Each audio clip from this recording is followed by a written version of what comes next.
आपके एग्जाम में दक्षिण भारत के राजवंशों से क्वेश्चन हमेशा आते रहते हैं। खास करके आपका जो बिहार दरोगा का एग्जाम है और बीपीएससी का एग्जाम है, इन दोनों परीक्षाओं में यहाँ से क्वेश्चन आते रहते हैं। चलिए देखते हैं पहला दक्षिण भारत का राजवंश के बारे में। तो पहला राजवंश पल्लव राजवंश है और इस पल्लव राजवंश से क्वेश्चन आते हैं जो आपके एग्जाम में यहाँ पे वही क्वेश्चन लाया गया है जो आपके एग्जाम में आते रहते हैं, आपके विभिन्न परीक्षाओं में आते रहते हैं। एक सूचना है, एसएससी जीडी का एडमिट कार्ड यानी कह सकते हैं एग्जाम सेंटर दिखा रहा है, आज ही चढ़ाया गया है। तो जिन भी छात्र छात्राओं का एग्जाम है एसएससी जीडी का, वो लोग देख लेंगे कि उनका एग्जाम सेंटर कहाँ है और किस दिन है। एसएससी जीडी का एग्जाम सेंटर और डेट दिखा रहा है। सूचना समाप्त हुआ। अब आगे टॉपिक पे आते हैं। क्वेश्चन आएगा पल्लव वंश के संस्थापक कौन है? तो सिंह विष्णु है। क्वेश्चन आएगा कि पल्लव वंश के संस्थापक कौन है? तो सिंह विष्णु है। और पल्लव वंश के जो सिंह विष्णु थे वैष्णव धर्म के अनुयायी थे। सिंह विष्णु किस धर्म को मानते थे? वैष्णव धर्म को मानते थे। पल्लव वंश की राजधानी कहाँ थी? तो कांची या कांचीपुरम। पल्लव वंश की राजधानी कहाँ थी? कांचीपुरम थे। अगला क्वेश्चन आता है किरातजूनियम के लेखक कौन है? वीवीआई क्वेश्चन है और ये एग्जाम में आते रहता है। किरातजूनियम के लेखक कौन है? तो भारवी है। क्वेश्चन आता है कि किरातजूनियम के लेखक कौन है? तो भारवी है। अगला क्वेश्चन आता है कि पल्लव वंश का अंतिम शासक कौन था? अपराजित वर्मन था। पल्लव वंश का अंतिम शासक कौन था? अपराजित वर्मन था। अगला क्वेश्चन आता है मध्य विलास प्रहसन के रचनाकार कौन है या लेखक कौन है? मध्य विलास प्रहसन के रचनाकार या लेखक महेंद्र वर्मन है। महेंद्र वर्मन। क्वेश्चन आता है मध्य विलास प्रहसन के रचनाकार कौन है? महेंद्र वर्मन है। अगला क्वेश्चन आता है महाबलीपुरम का एकासवें मंदिर, एकासम मंदिर या रथ मंदिर जिसे कहते हैं, महाबलीपुरम का एकासम मंदिर या रथ मंदिर का निर्माण किस पल्लव शासक ने करवाया था? तो नरसिंह वर्मन प्रथम। हमेशा एग्जाम में आता है कि महाबलीपुरम का एकासमक मंदिर किस शासकों के द्वारा कराया गया? तो पल्लव शासकों के द्वारा कराया गया। लेकिन अगर शासक का नाम पूछे तो नरसिंह वर्मन प्रथम हो जाएगा। क्वेश्चन आता है कि महाबलीपुरम का एकासमक रथ मंदिर का निर्माण किसने करवाया था?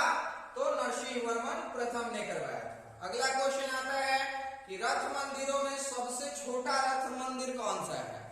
तो रथ मंदिरों में सबसे छोटा रथ मंदिर द्रौपदी रथ मंदिर है। रथ मंदिरों में सबसे छोटा रथ मंदिर कौन सा है? द्रौपदी रथ मंदिर है, जो कि अलंकृत नहीं है। अगला क्वेश्चन है अरबों के आक्रमण के समय दक्षिण भारत में पल्लव वंश के शासक कौन थे? तो नरसिंह वर्मन द्वितीय थे। क्वेश्चन आता है कि अरबों के आक्रमण के समय कौन से पल्लव शासक थे? तो नरसिंह वर्मन द्वितीय है।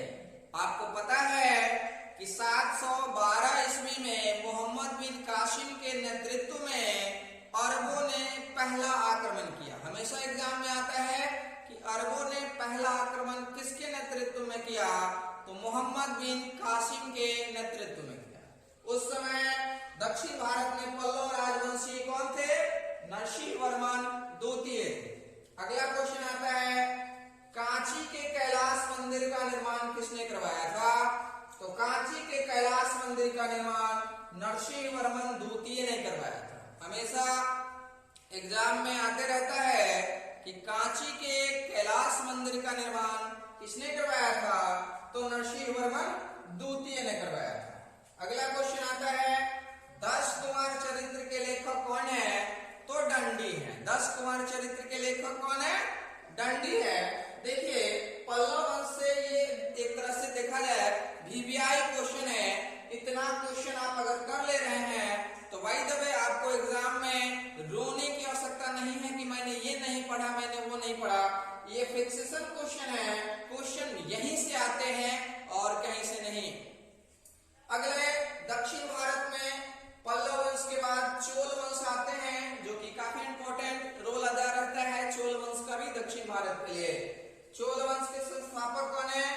विजयालय है। क्वेश्चन आएगा कि चोल वंश के संस्थापक कौन है? विजयालय है। और इनकी राजधानी कहाँ थी? तंजावुर या तंजौर थी। विजयालय की राजधानी कहाँ थी? तंजावुर या तंजौर।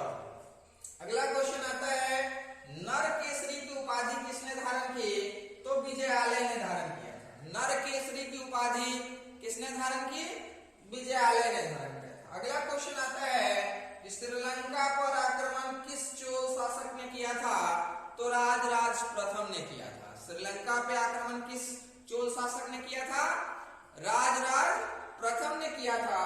और वहां के शासक जो भीम पंचम थे उसे यह भगा दिया था, युद्ध में खदेड़ दिया था।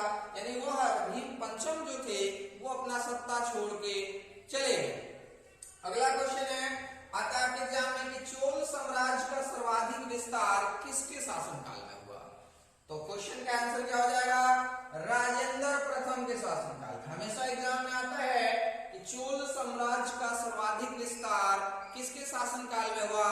राजेंद्र प्रथम के शासनकाल में हुआ, जबकि श्रीलंका पे आक्रमण राजराज प्रथम के द्वारा किया गया। अगला क्वेश्चन, गंगईकोंड चोल की उपाधि किसने धारण की थी? तो राजेंद्र प्रथम ने धारण की थी। गंगईकोंड चोल की उपाधि किसने धारण की थी?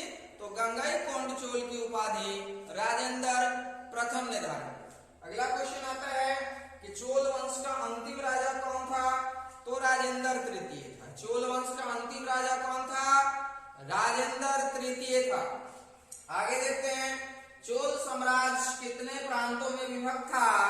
तो चोल साम्राज्य जो था 6 प्रांतों में विभक्त था, जिसे मंडलम कहा जाता था। अगला क्वेश्चन आता है कि चोल प्रशासन की विशेषता क्या थी? तो चोल प्रशासन की जो विशेषता थी, स्थानीय स्वशासन के लिए जाना जाता था। चोल साम्राज्य किसके लिए जाना जाता था? स्थानीय स्वशासन के लिए जाना जाता था।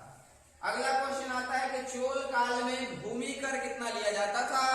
तो चोल काल में भूमि कर 1/3 भाग हुआ करता था। चोल काल में भूमि कर 1/3 भाग हुआ करता था। अगला क्वेश्चन आता है कि चोल काल में ब्राह्मणों को दी गई कर मुक्त भूमि को क्या कहा जाता था? तो चोल काल में ब्राह्मणों को दी गई कर मुक्त भूमि को चतुर्वेदी मंगलम कहा जाता था। चतुर्वेदी मंगलम, ब्राह्मणों को दी गई कर मुक्त भूमि को चतुर्वेदी मंगलम कहा जाता था। अगला क्वेश्चन आता है, चोल काल में ब्राह्मणों को दान दी गई भूमि को क्या कहते हैं? तो ब्रह्मदेव कहते हैं। ब्राह्मणों को दान दी गई भूमि को चोल काल में क्या कहते थे? ब्रह्मदेव कहते थे। अगला क्वेश्चन आता है, कन्नड़ साहित्य के त्रिरत्न कौन कौन कहे जाते हैं? तो कन्नड़ साहित्य के त्रिरत्न कवि पंप, कवि पोन और कविरम, यानी कह सकते हैं पंप, पोन और रन, ये तीनों कवि थे और तीनों जो थे चोल काल के थे। इन्हें कन्नड़ साहित्य का त्रिरत्न कहा जाता था। अगला, चोल काल में सोने के सिक्के को क्या कहा जाता था? तो चोल काल में सोने के सिक्के को कलंजू कहा जाता था। क्या कहा जाता था? कलंजू कहा जाता था। सबसे महत्वपूर्ण बंदरगाह चोल काल की कौन सी थी? हमेशा एग्जाम में आता है कावेरी पट्टनम। इसे आप नोट कर लीजिए, हमेशा एग्जाम में आता है कि चोल काल के बंदरगाह का नाम बताइए, यानी सबसे महत्वपूर्ण बंदरगाह का नाम कावेरी पट्टनम है। अगला क्वेश्चन, नटराज की प्रतिमा जो सांस्कृतिक सार के लिए विख्यात थी। क्वेश्चन आता है आपके एग्जाम में कि नटराज की प्रतिमा जो है किस काल की है? तो वो चोल काल की है और वह सांस्कृतिक सार के लिए जानी जाती है। अगला क्वेश्चन आता है कि चोल की राजधानी, अब यहाँ पे जो क्वेश्चन आपका बनता है, क्वेश्चन पूछेगा कि चोल काल का प्राचीनतम राजधानी कौन सा था, या सबसे प्राचीन राजधानी कौन सी थी? उदयपुर थी। चोल काल की सबसे प्राचीनतम राजधानी कौन थी? उदयपुर थी। उसके बाद तंजौर हुआ, उसके बाद गंगईकोंड हुआ, उसके बाद चोलपुरम हुआ, उसके बाद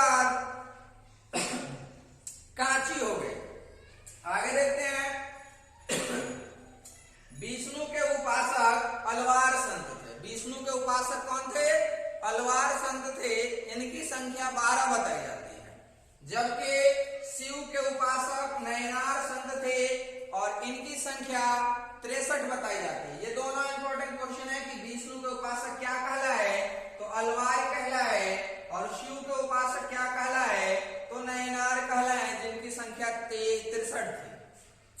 अब चोल काल में एक और भी क्वेश्चन था कि गंगईकोंड चोल की उपाधि राजेंद्र प्रथम धारण करता है, तो यह एक शासक को हराने के बाद धारण करता है। अगला दक्षिण भारत का राजवंश था राष्ट्रकूट वंश। राष्ट्रकूट वंश से भी आपके एग्जाम में क्वेश्चन आते रहते हैं। राष्ट्रकूट वंश के संस्थापक कौन है? दंती दुर्ग है, जो 752 ईस्वी में राष्ट्रकूट वंश की स्थापना करते हैं। अगला क्वेश्चन आता है कि राष्ट्रकूट वंश की राजधानी कहाँ थी, तो मानिकर या मानखेड़। हमेशा एग्जाम में आता है कि राष्ट्रकूट वंश के संस्थापक दंती दुर्ग हैं, जिनकी राजधानी कहाँ थी, मान्यखेड़ थी। अगला क्वेश्चन आता है एलोरा के कैलाश मंदिर का निर्माण किस शासक ने करवाया था, तो राष्ट्रकूट शासक कृष्ण प्रथम ने करवाया था। एलोरा के कैलाश मंदिर का निर्माण किस शासक ने करवाया था, तो एलोरा के कैलाश मंदिर का निर्माण कृष्ण प्रथम ने करवाया था। अभी हमने पढ़ाया था यहाँ पे जो है एलोरा के कैलाश मंदिर कृष्ण प्रथम के द्वारा निर्मित है, जबकि यहाँ पे आप देख सकते हैं कांची का कैलाश मंदिर नरसिंह वर्मन द्वितीय के द्वारा दिया गया है। इन दोनों क्वेश्चन में काफी कंफ्यूज छात्रों के बीच आती है।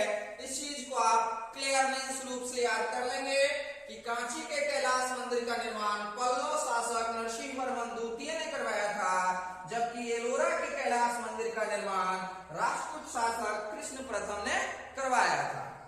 अगला क्वेश्चन आता है त्रिपक्षीय संघर्ष में भाग कौन लिया था, तो राष्ट्रकूट शासक ध्रुव ने लिया था। त्रिपक्षीय संघर्ष किसके किसके बीच हुआ, तो राष्ट्रकूट शासक ध्रुव के बीच, वत्सराज जो कि प्रतिहार नरेश थे, और तीसरा जो शासक था धर्मपाल जो कि पाल नरेश था। हमेशा एग्जाम में आता है कि त्रिपक्षीय संघर्ष में कौन कौन से राजा भाग लिए थे, तो ध्रुव लिए थे, वत्सराज लिए थे और धर्मपाल लिए थे। ध्रुव जो कि राष्ट्रकूट शासक थे, वत्सराज जो कि प्रतिहार नरेश थे, और धर्मपाल जो कि पाल वंशीय शासक थे। ये था त्रिपक्षीय संघर्ष के शासक राजा थे। आगे देखते हैं राजपूत वंश में कवि राजमार्ग की रचना किसने की, अमोघ वर्ष ने किया था।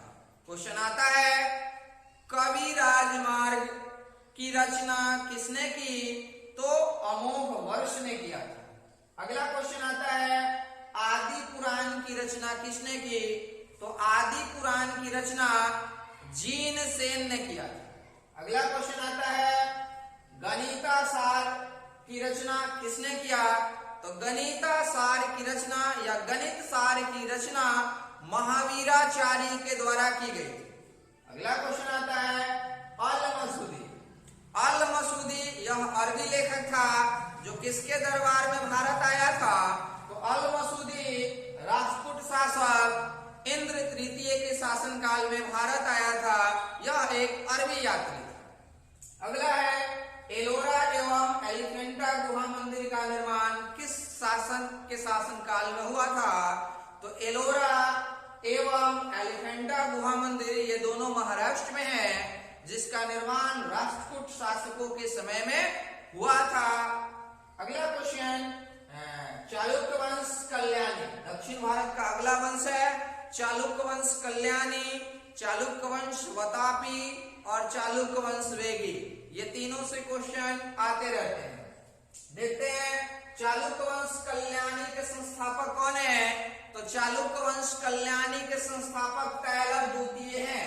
चालुक्य वंश कल्याणी के संस्थापक कौन है, तैलभ द्वितीय हैं। अगला क्वेश्चन आएगा कि चालुक्य वंश की राजधानी कहाँ थी, यानी चालुक्य वंश वतापी कल्याणी, चालुक्य वंश कल्याणी की राजधानी कहाँ थी, तो मानखेड़ थी। क्वेश्चन आएगा चालुक्य वंश कल्याणी के संस्थापक कौन है, तो तैलभ द्वितीय है, और जिसकी राजधानी कहाँ थी, मानखेड़ थी।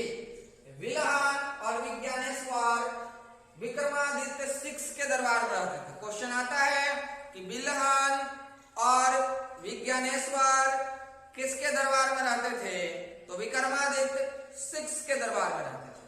मैं फिर से रिपीट करता हूं, चालुक्य वंश कल्याणी के संस्थापक कौन थे? तो तालक द्वितीय थे, जिसकी राजधानी मानखेड़ थी। विल्हन और विज्ञानेश्वर किसके दरबार में रहते थे?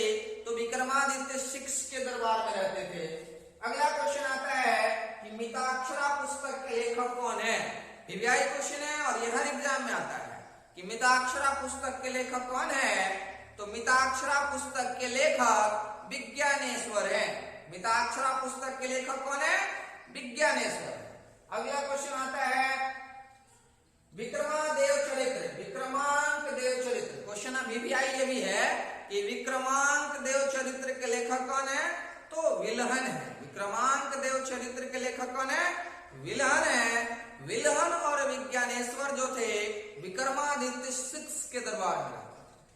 अगला क्वेश्चन है चालुक्य वंश व तापी। यहाँ पे आपने देखा चालुक्य वंश कल्याणी का, जिसके संस्थापक तालक द्वितीय थे और राजधानी मानखेड़ थी। अगला है चालुक्य वंश व तापी, जिसके संस्थापक जयसिंह हैं।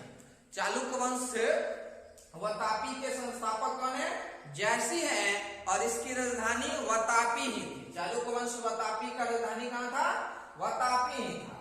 एहोल को मंदिरों का शहर कहा जाता है। हमेशा एग्जाम में आता है कि मंदिरों का शहर किसे कहा जाता है? तो एहोल को मंदिरों का शहर कहा जाता है। एहोल अभिलेख का संबंध किससे है? तो पुलकेशिन द्वितीय से। वीवीआई क्वेश्चन है, ये हमेशा आता है कि एहोल अभिलेख का संबंध किस शासक से है? तो पुलकेशिन द्वितीय से है। एहोल अभिलेख के रचनाकार कौन है? पिछला बीपीएससी में यह क्वेश्चन आया हुआ था कि एहोल अभिलेख के रचनाकार कौन है? तो रवि कृति। एहोल अभिलेख के रचनाकार कौन है? रवि कृति है। और एहोल अभिलेख का संबंध जो है पुलकेशिन द्वितीय से। अगला क्वेश्चन चालुक्य वंश वेगी। क्वेश्चन आता है चालुक्य वंश वेगी के संस्थापक कौन है? विष्णुवर्धन है। चालुक्य वंश वेगी के संस्थापक कौन है? विष्णुवर्धन है। और इस चालुक्य वंश वेगी की राजधानी कहां थी? तो वेगी थी। अगला क्वेश्चन यादव वंश। यादव वंश के संस्थापक कौन है? विल्म पंचम है। यादव वंश के संस्थापक कौन है? विल्म पंचम है। और यादव वंश की राजधानी कहां थी? तो यादव वंश की राजधानी जो थी देवगिरी थी। दक्षिण भारत के और भी 2-3 छोटे छोटे राजवंश थे जो मैंने नहीं लाया, जैसे होयसल वंश। होयसल वंश की राजधानी आपको हमेशा एग्जाम में पूछ लिया जाता है। तो होयसल वंश की राजधानी कहां थी? द्वार समुद्रम थी। उसके बाद कदम्ब वंश, जिसके संस्थापक मयूर शर्मन थे और वनवासी या वनवाली राजधानी थी। इस तरह के छोटे छोटे जो दक्षिण भारत के 2-3 पॉइंट थे उसको मैंने नहीं लाया। मैंने उसी पॉइंट को रखा आपके बीच जो आपके एग्जाम में आते हैं और निश्चित रूप से आते हैं। उसी पॉइंट को मैंने दक्षिण भारत के प्रमुख राजवंशों से इतने सारे क्वेश्चन लेके आया जो कि हर एग्जाम में आते रहते हैं। मेरी आप लोगों से एक रिक्वेस्ट है कि आप लोग